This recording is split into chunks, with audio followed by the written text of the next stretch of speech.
Now I'm down in Tribeca. What's the point? Huh? What? Come on. What's happening? What? Where am I? What happened to me? Is this real? This is New York. This is what we were mentioning. We were just playing You Switch. I'm from Japan. How did I get there? Tell me about me. Well, you are the one of consoles from Nintendo. Your company has existed since 1889 based in Kyoto.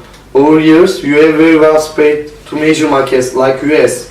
You have some serious competition in other gaming consoles as well as PlayStation 4 by Sony and Xbox by Microsoft. Actually, your ancestors have been very successful capturing a large market share initially in Japan before spreading to global market. Statistically, Nintendo controlled a strong gaming empire within Japan, as it controlled 72% of Japan's video game market. 70. The last 2 decades, your parent company's success has been largely in ability to incorporate knowledge and expertise from alliances. Also, your background company has been able to achieve competitive advantage by its small use of technology and cost leadership strategy. Your design element in particular and that of Nintendo's previous gaming options like Sega, Game Boy, Super NES. Your design element in particular and that of Nintendo's previous gaming options like Sega, Game Boy, Super NES, Game Boy Advance and Wii also has been vital in its success. Nintendo has majorly focused on the innovation part by incorporating Blue Ocean strategy for entering new markets. Is that all you know? I need to meet more people to further know about me.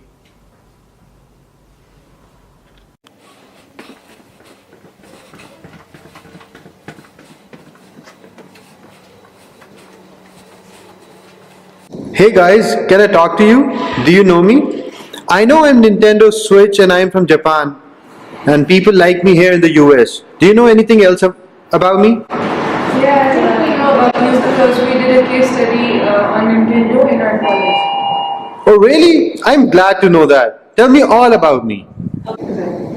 So as far as I know, US has over 50% of immigrants from Asia, which makes US a potential market for all Asian products and brands based on the existing consumers with shared value. And that's why it makes Japan a competitive company of our team, but only 38% of Japanese speak English, so there's quite a total different distance there. As for administrators, Japan and the US has remained a pretty good relationship since the World War II, and both countries are facing strategic and economic challenges posed by China. And the US has specifically very balanced in its international posture towards Asia. Japan has fractious relationship with US and is known for the Trans-Pacific Partnership. Well, although it might be difficult for companies when they are doing long-distance business and facing time difference, but I mean, it's normal for doing trades among these two countries because, first of all, both nations are functioning democracy, and as a result in investment among Pacific countries are accounting for 1/3 of the world's GDP. Of investment among Pacific countries are accounting for 1/3 of the world's GDP, and 3/4 of Japanese share a similar degrees of trust of the US. And what do you know about it? Japan is 8,246 kilometers away from here and it's 13 hours ahead in the time zone. Both countries have a very high level of infrastructure development which makes it easier to carry out business activities between these two countries. So the economic positions of Japan and the United States have reversed dramatically over the past decade. In the last late years of 1980s, most Japanese and many Americans believed that Japan was on its way to becoming the dominant economy in the world if it had not already achieved that position. All this has changed over the past decade. The United States is now in its 8th consecutive year of economic expansion. Economically speaking, both the countries are such big market giants and enjoy a very low economic distance. The Japanese industry alone is of $19.2 billion, and I'm just talking about the gaming industry.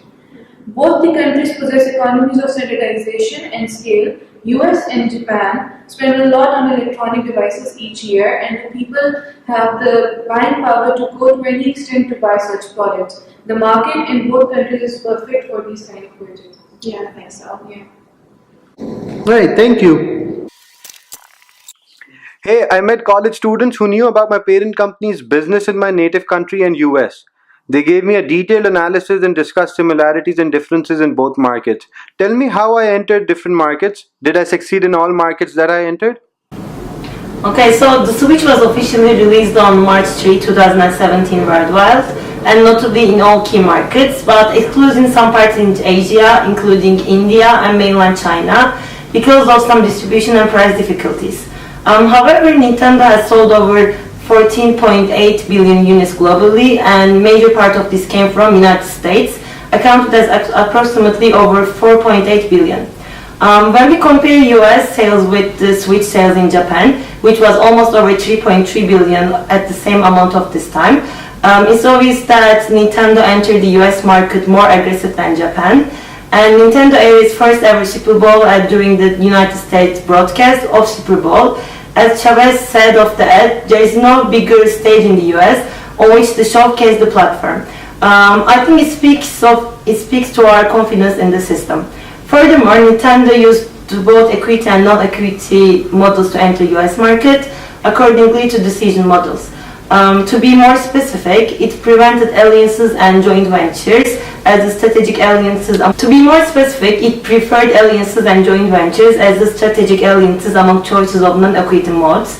In June 2018, Nintendo announced it was partnering with Disney Channel to help reproduce Nintendo Switch Family Showdown, a television competition where families compete in challenges around various Switch games in August 2018.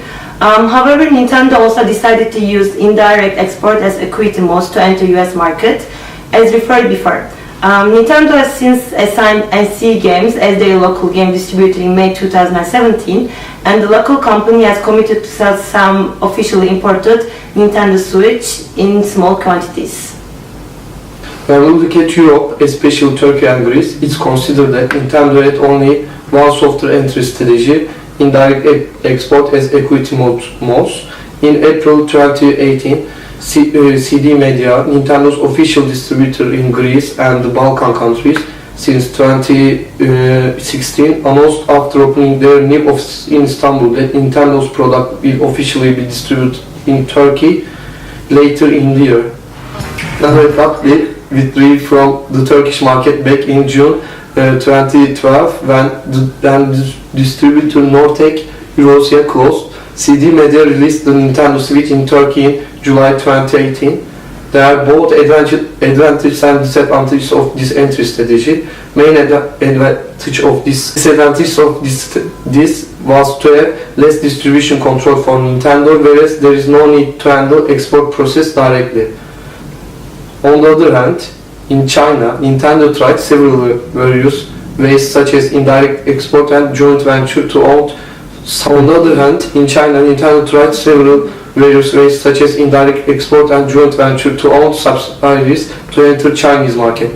Although the Nintendo Switch has not officially been released in China, it's still widely available in the country due to grey market imports from Hong Kong. 2018 former Nintendo President Tatsumi Kimishima said in an interview that Nintendo has tried to release Switch in China but has been unable to do so. Furthermore, iQOO was originally founded a venture between Chinese company Weiyan and Nintendo. If we look at another perspective to Nintendo entry strategy, we can clearly consider that Nintendo is late mover for most countries in terms of timing. While Nintendo launched the Switch in most countries, it had so many strong competitors in these markets such as Microsoft Xbox One, Sony PlayStation 4. Switch was the latest generation game console, but it benefits to Nintendo in several ways. Okay, and if you are going to mention some of the advantages of latest move of Nintendo, first of all, opportunity to free rise on first mover investment it has. Secondly, it has resolution of technological and market uncertainty, and finally, its first mover difficulty to adapt to market changes.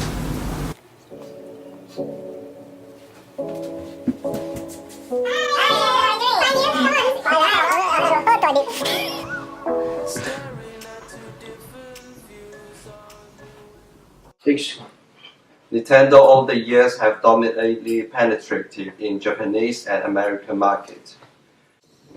Initially, if you look at the statistics, it will prove to be a great success with Nintendo introducing games like Mario Brothers, Mickey Mouse, and so on.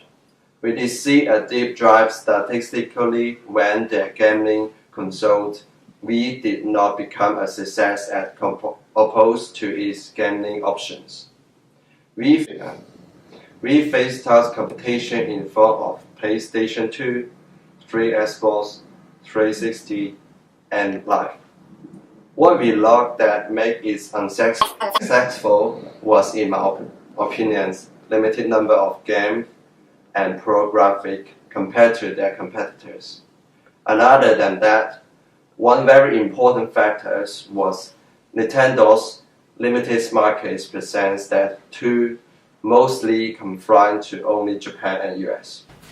At the same time, it has to build upon its globalization strategy and tap newer market horizons toward Asia countries like China, India, Pakistan, and other such regions should be South America, Europe, and Australia. Alright, this is it from Nintendo Switch. I hope I grow in the years to come.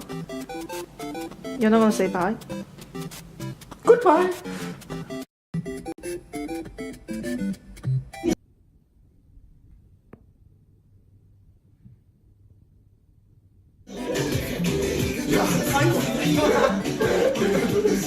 Is anybody want to try? Right hand, yes. Hi.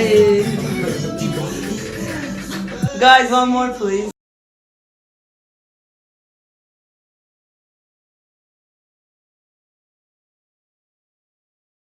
It's funny how things can change when you got a job and bills to pay.